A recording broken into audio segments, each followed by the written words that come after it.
lo representa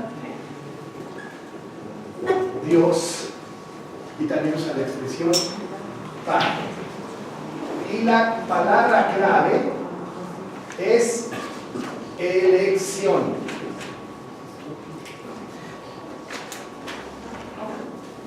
Ahora, sí, Sancho. ¿Quién le hace falta la hojita de texto? A mi hermano Juan Pablo y a mi hermana Elia, creo también le falta.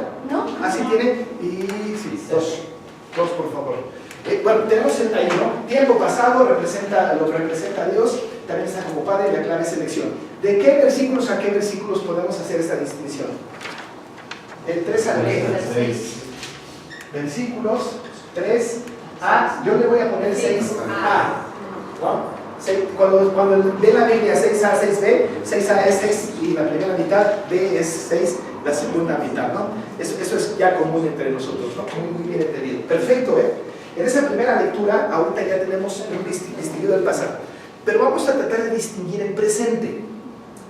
Localizamos al representante del presente, que es la última frase del versículo 6. ¿Quién es el representante ahí? El amado. El amado. ¿Quién es el amado? Cristo. Mi Biblia tiene amado en mayúsculas. Creo que todas las Biblias tienen amado en mayúsculas, ¿no? ¿Por qué es una falta de gramática? Porque en gramática nos enseñaron que la mayúscula va después de un punto, ¿no? O iniciando párrafo. Aquí está la mitad, no hay un punto anterior.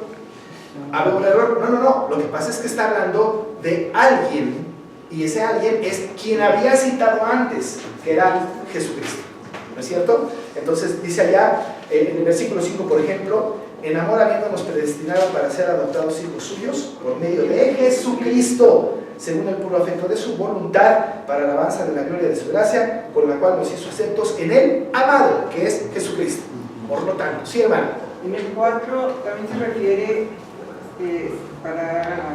según nos escogió en él antes de la fundación. En él se está refiriendo a quién? A Cristo. Pero a Cristo. está él con minúscula. Bueno, pero es que la Biblia no es como nosotros. Cuando en la Biblia se refiere a Jesús y usa un pronombre, normalmente no lo pone en mayúscula. Nosotros sí, porque queremos darle la distinción. Pero los pronombres normalmente no se acentúan. Gramaticalmente no se acentúan. A menos que fuera inicio de párrafo después de un punto. Ahora, ciertamente cuando nosotros escribimos los pronombres y nos referimos a Cristo sí lo ponemos con mayúscula, pero la Biblia no lo hace. No. En ningún lado. Pero él es Cristo. Y además tiene un acento, ¿no? Sí. Es pronominal. ¿Saben lo que es pronominal, verdad? Está en lugar del nombre, pronominal. Bueno, vamos a estudiar gramática un día de estos. Gramática en español, sí. Presente, tenemos al amado, que es el representante, es Jesús, ¿no? ¿Cómo sabemos que esto sucede en el presente? Hay una palabra clave ahí. ¿Cuál? Tenemos, ¿no? Versículo 7 dice, ¿en quién? Tenemos. Ahora, en el original, en el idioma original, en la gramática original, este es un verbo en presente continuo. El presente continuo es que si yo digo tenemos o tengo redención, y lo estoy diciendo hoy tengo redención, y van a pasar 5 días y digo tengo redención, ahorita tengo redención. En el momento que se dice tiene efecto. El presente continuo no es un tiempo que se acaba, que caduca, sino que es un tiempo presente siempre que se diga. Como estoy teniendo. Como estoy teniendo, pero ya es un gerundio. Pero sí, es un presente continuo, es un presente que aplica, ¿no? Ahorita nosotros decimos que tenemos redención por su sangre, ¿no? La tenemos. Este es un presente continuo. Entonces tenemos ahí el presente. No, tenemos entonces ya. Este es el pasado. Luego otra vez aquí tiempo. Es presente. Ya sabemos que el verbo tenemos es significativo. Representante es el amado. Les vamos a decir es Cristo. Y la palabra clave, ¿cuál es? La que sigue tenemos. Redención. Redención por su sangre. Vamos a estudiar esto de la redención por su sangre, que está muy interesante. redención.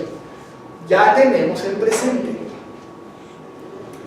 ¿Cuáles son los versículos que abarcan al presente? Del 6b al 14. 6b, no al 14, Al 10. al 10. Quizá alcanzamos hasta el 12, pero ahorita vamos a dejarlo por lo pronto hasta el 10. Muy bien, perfecto, muy bien. Primera lectura nos está resultando muy bien distinguirlo y además tienen el material. Al rato con la otra lectura que no tiene el material, ahí vamos a aparecer un poco. Futuro. Futuro. Tenemos un representante en el futuro. ¿Dónde lo localizamos? 13. Hasta el 13. ¿Sí? Fuiste sellados por el Espíritu. Fuisteis sellados con el Espíritu Santo de la promesa. El Espíritu Santo es el representante del futuro. Nosotros tenemos aquí en este pasaje una sola expresión que nos puede aventar al futuro. La expresión es esta, en el versículo 14. La redención, de la posesión adquirida. ¿Vieron esa frase al final? Sí. El versículo 14 dice, hasta la redención de la posesión adquirida para la alabanza de su gloria. Vamos a explicar más adelante qué significa esta expresión de hasta la redención de la posesión adquirida, pero nos habla de un futuro. Entonces tenemos el futuro y tenemos que el futuro está como representante del Espíritu Santo. La expresión que nos ayuda a saber qué es futuro es hasta la redención de la posesión adquirida. Y el representante es el Espíritu Santo, ¿no? ¿Qué me faltó? La palabra clave. ¿Qué tendremos al final? Redención. No, vida eterna. Ese es el presente, pero la redención ya la tenemos. Sí, vida eterna desde luego, pero hay una palabra en el texto. Ahora, lo que estamos diciendo está bien, pero no es producto del estudio de este texto. Es para la alabanza de su gloria. Eso resulta en los tres tiempos, ¿no? Pero hay una palabra que es, ya lo dijeron ahorita, herencia, que es lo que recibiremos al final, ¿no? Porque dice el texto, desde luego se habla de que ya tuvimos herencia, habiendo sido predestinados, la herencia está comprada ya está dada desde antes de la fundación del mundo, pero luego la aplica en el futuro cuando dice en el 14 que es las arras de nuestra herencia, hasta la redención de la posesión adquirida para la alabanza de su gloria. Entonces tenemos la herencia. Entonces escribimos eso para completar el cuadro, ¿no? ¿Es la palabra clave? Es la palabra clave, sí. Tiempo, futuro, representante, Espíritu Santo. Clave, palabra clave, herencia. Versículos donde encontramos esto de 11 al 14. En una primera lectura, nosotros podemos observar tres tiempos: pasado, presente y futuro. Estos tres tiempos nos dicen algo de una doctrina que yo he llamado, bueno, que llaman los teólogos y que le he mencionado, suprarracional. Las doctrinas suprarracionales son aquellas doctrinas que no se pueden entender por la lógica del hombre, pero que están escritas en la Biblia, o están implícitas o explícitas. Aquí nosotros tenemos una doctrina maravillosa nuestra, que defendemos a capa y espada, y sobre la cual descansa nuestra confianza y nuestra credibilidad en Dios, suprarracional, y que es de manera implícita, ¿no? Lo explícito es lo que literalmente dice, explícito es lo que se puede deducir de lo que dice. Ahora, nosotros, ¿cuál es la doctrina que tenemos aquí, o qué enseñanza profunda tenemos aquí? Se los voy a decir. Si yo tengo aquí Dios, Padre, Hijo, Espíritu Santo. Tenemos la doctrina de la Trinidad. Es decir, si nosotros notamos con todo cuidado el texto, encontramos a la Trinidad en estos 13 versículos. Alguien nos diría, ¿dónde está la Trinidad? Aquí está. El Padre escogiendo, el Hijo redimiendo, el Espíritu Santo prometiendo una herencia. Esta obra de redención es maravillosa. Esta obra que fue producto del pacto de redención antes de la fundación del mundo, aquí lo vemos en un retrato maravilloso, en una expresión de gozo de Pablo maravilloso, hablándonos de lo que tuvimos, de lo que tenemos y de lo que tendremos. En el pasado, el Padre nos eligió. En el presente, el Hijo nos redimió. En el futuro, el Espíritu Santo nos promete la herencia. La Trinidad completa. Es importante distinguir la Trinidad en el texto, porque ahí está la Trinidad activa, ¿no? Es la Trinidad completa trabajando. Algunos han pensado que solamente la obra de salvación la hace Jesucristo, ¿no? Entonces uno dice, nada más en Cristo ya tenemos salvación. La verdad es que sí, porque no hay otro nombre dado a los hombres que esté debajo del cielo, ¿no?, en el cual podamos nosotros ser salvos, sino en el nombre de Jesús, que es el nombre sobre todo nombre. Pero en la salvación la Trinidad es completamente activa. No el Padre dice, yo ya lo planeé, ahora háganse bolas, ¿no? No, es activo. En la herencia del Espíritu Santo, bueno, es el Consolador, que cuando se fue el Señor Jesús vino el Consolador y habitó con nosotros y está en medio de nosotros, ¿no? Así que nosotros tenemos aquí la Trinidad. En esta primera lectura distinguimos pasado, presente y futuro, en donde el Padre es el autor del pasado, la palabra es elección, en el presente el Hijo o el amado, la palabra clave es redención, en el futuro el Espíritu Santo, la palabra clave es herencia. Más adelante vamos a hacer un análisis de cada palabra: elección, redención y herencia, porque eso es lo que tenemos que hacer para entrar a lo más profundo que se pueda en el texto. Primera lectura. ¿Alguna duda ahorita con la primera lectura? Súper fácil, ¿no? Nada más una pregunta. Sí. Por ejemplo, en el versículo 11, cuando habla de tuvimos herencia y habiendo sido predestinados, también vuelve a retomar pasado. Sí, porque de hecho la herencia que nosotros tenemos no es una herencia que el Señor decidió darnos ya por el mundo caminando. La herencia que nosotros tenemos es una herencia que ya había sido establecida desde antes de la fundación del mundo. Por eso dice el 11, tuvimos herencia habiendo sido predestinados, ¿no? Antes, y la predestinación es antes. Caeríamos en un error decir que el Señor todavía no decide si nos va a dar herencia o no hasta ver cómo nos portamos, ¿no? No es así, la herencia la tenemos garantizada. Ya está, nuestra herencia, nuestra presencia eterna con Él, ¿no? Entonces podemos decir que el versículo 11 también habla del pasado. De alguna manera sí, trae el pasado, pero con la herencia nos garantiza el futuro. Es como cuando en Romanos 8 se habla del proceso de la salvación y nos dice que ya somos glorificados. Y la verdad es que todavía no hay glorificación en nuestro cuerpo, ¿no? Entonces tenemos que pensar en el pasado con la implicación del futuro. Muy bien, primera lectura hecha. No nos costó trabajo y eso es una cosa maravillosa. Pero ahora nosotros tenemos una frase, voy a hacer una segunda lectura, transicional entre cada uno de los tiempos. Una frase que se va a repetir en los tres tiempos. Esa frase, no se les voy a decir cuál es, pero les voy a decir dónde está, para ayudar un poco. Está en el verso 6, en el verso 12 y al final del verso 14. ¿Sí, hermana? Ya. Está en el versículo 6, en el 12 y en el 14. Para no hacer la lectura completa, leo solo los versículos. 6. Bueno, desde el 5. En amor, habiéndonos predestinado para ser adoptados hijos suyos, por medio de Jesucristo, según el puro afecto de su voluntad, para la alabanza de la gloria de su gracia. Versículo 12. A fin de que seamos para la alabanza de su gloria. Versículo 14.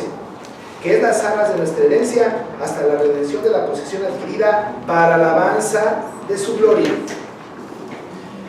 ¿Tiene alguna implicación el texto, este pasaje, estas frases en el texto? ¿Diríamos nosotros está frío? Ciérrale. Ciérrale. Esa, sí. Nada más si me desmayo me recogen y ya. No, pero sí pasa. Sí pasa, sí. Estoy inventando. La alabanza de su gloria. Primero dice para alabanza de la gloria de su gracia, ¿no? En el versículo 6. En el 12 dice para alabanza de su gloria y luego para alabanza de su gloria otra vez en el verso 14. Algo tiene que pasar ahí. ¿Qué es lo que sucedió? Si le damos una lectura al texto, parece ser que Pablo está teniendo una emoción, ¿no? pasional por lo que tiene revelación. Recuerden que esto el apóstol está escribiéndolo por inspiración del Espíritu Santo, ¿no? Le está haciendo a él revelado de alguna manera la palabra que tiene que escribir. Debemos de recordar que la inspiración no es que Dios utilice a alguien y que fuera de su voluntad escriba, así, yo no sé qué estoy haciendo, pero la mano se mueve. No. Participó su característica, su carácter, su personalidad, participa su esencia, su historicidad, su situación geográfica, su cultura, su educación, su lenguaje, todo. Pero el Señor inspira, y Pablo libremente escribe, pero él está recibiendo la inspiración de Dios desde luego, y entonces se desborda en emociones en el texto. Y yo quiero que ustedes noten en esta lectura que ahorita sí vamos a hacer, que no hay puntos.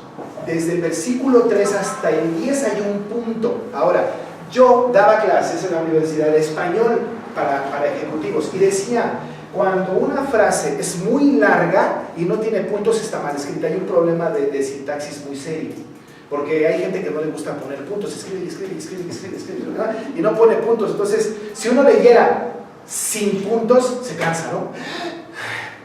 Hay que agarrar aire, ¿no? Este texto, en el idioma original, en el griego, no hay ni un punto de 3 hasta el 14. 12 versículos sin punto. Hay comas, pero no hay puntos.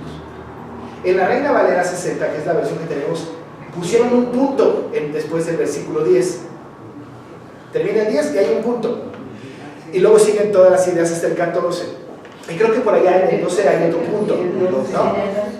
Pero esto es porque como lo pasaron al español, no está mal traducido, está bien traducido, pero como lo pasan al español y los gramáticos en español entienden que no puede haber oraciones tan largas, entonces dicen, aquí vamos a poner un punto. Pero en el idioma original no lo hay. No hay ningún punto. Yo quise leer hace mucho tiempo el texto sin respirar y no pude. Por eso se mareó. Por eso me mareé, exactamente. Pero no había. Pero noten ustedes, voy a hacer la lectura del 1 al 10 y vean que no hay, solo comas, ¿no? Cuando está escribiendo esto Pablo, habla acerca de esto y la maravilla que le causa saber que Dios en el pasado le eligió, ¿no? Esa emoción que tiene, él escribe para la alabanza de la gloria de su gracia. Cuando habla de la redención del amado, dice para la gloria de su gracia, no para la alabanza de su gloria.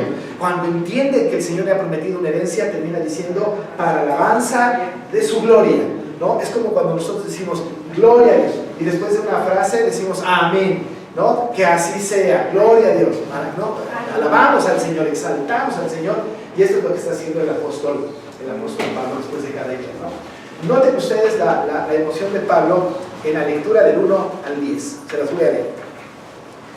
Bendito el Dios y Padre de nuestro Señor Jesucristo, que nos bendijo con toda bendición espiritual en los lugares celestiales en Cristo, según nos escogió en Él, antes de la fundación del mundo, para que fuésemos santos y sin mancha delante de Él, en amor habiéndonos predestinado para ser adoptados hijos suyos, por medio de Jesucristo, según el puro afecto de su voluntad, para alabanza de la gloria de su gracia, con la cual nos hizo centros en el amado, en quien tenemos redención por su sangre, el perdón de pecados según las riquezas de su gracia, que hizo sobreabundar para con nosotros en toda sabiduría e inteligencia, dándonos a conocer el misterio de su voluntad según su beneplácito, el cual se había propuesto en sí mismo, de reunir todas las cosas en la dispensación del cumplimiento de los tiempos, así las que están en los cielos como las que están en la tierra. A largo, ¿no? Ni un punto. Ni un punto. Qué emocionado estaba Pablo. Luego de ahí en adelante hay otro punto en el 12 y luego termina con un punto en el 14.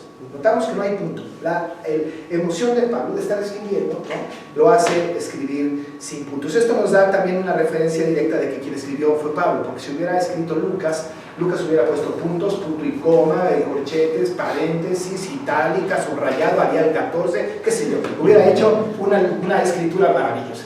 Pero Pablo está siendo inspirado por el Espíritu Santo y escribe de una manera muy continua el texto. Aquí yo tengo el Nuevo Testamento en griego, por si alguien no sabe griego, pero en griego el punto es punto y la coma es coma. O sea, no hay una cosita rara en la coma y punto. Alguien lo puede ver, aquí yo lo traje por las dudas, por aquello de que quizá, ¿no? Por lo menos lo puedan encontrar, ¿no? Entonces él está emocionado y cada momento, cada expresión dice para alabanza de la gloria de su gracia, para alabanza de su gloria y para alabanza de su a él, solamente a él, la gloria, ¿no? Estas tres frases son frases muy importantes para alabanza de la gloria de su gracia. Esa es la segunda lectura. Primera lectura descubrimos pasado, representante y palabra clave. Segunda lectura descubrimos frases transicionales. Esto se llamó una frase transicional que le da pauta a la siguiente idea y se repite para alabanza de la gloria de su gracia, para alabanza de su gloria, para alabanza de su gloria, ¿no? Son frases transicionales. Ahí están escritas y yo no las puse ahí. Ahí Es estaba. como una oración. Es como una oración, sí. Es como una doxología. Es como una doxología, ¿no? Es una alabanza, darle gloria al Señor, ¿no? Porque la palabra gloria aquí, en el idioma original, es doxa. Así es que las que se llaman glorias les podemos decir doxas. Está bueno, muy bien. Tercera lectura. Todavía no entramos a lo más complicado, pero vamos a hacer la tercera lectura, ¿no? Vamos a identificar, y en esa lectura vamos a citar varios textos de todo el libro, ¿no? Porque quiero que distingamos una expresión paulina, solo ocurre en este libro, muy importante, solo ocurre en este libro. Y en este libro habla de los lugares celestiales. Los lugares celestiales. Solo ocurre en este libro. Pablo a los romanos no les escribe esto, ni a los colosenses, ni a los tesalonicenses, ni a los corintios, ni a los gálatas, ni a los romanos. Solamente en este libro él tiene esta expresión: los lugares celestiales en Cristo. En el texto del 3 al 14, ¿dónde está esta palabra? Inmediatamente al inicio, ¿no? Bendito sea el Dios y Padre de nuestro Señor Jesucristo, que nos bendijo con toda bendición espiritual en los lugares celestiales en Cristo. Para que podamos nosotros saber qué significa esto de los lugares celestiales, vamos a ver todas las veces que lo dice Pablo en este texto, en este libro. Este libro tiene ahí en el versículo 3 lugares celestiales en Cristo. Pero que alguien por favor me haga favor de leer capítulo 2 verso 6 del mismo Efesios, 2, 6. Juntamente con él nos resucitó y asimismo nos hizo sentar en los lugares celestiales con Cristo Jesús. Muy bien, ahí tenemos otra vez la expresión, ¿no es cierto? Lugares celestiales.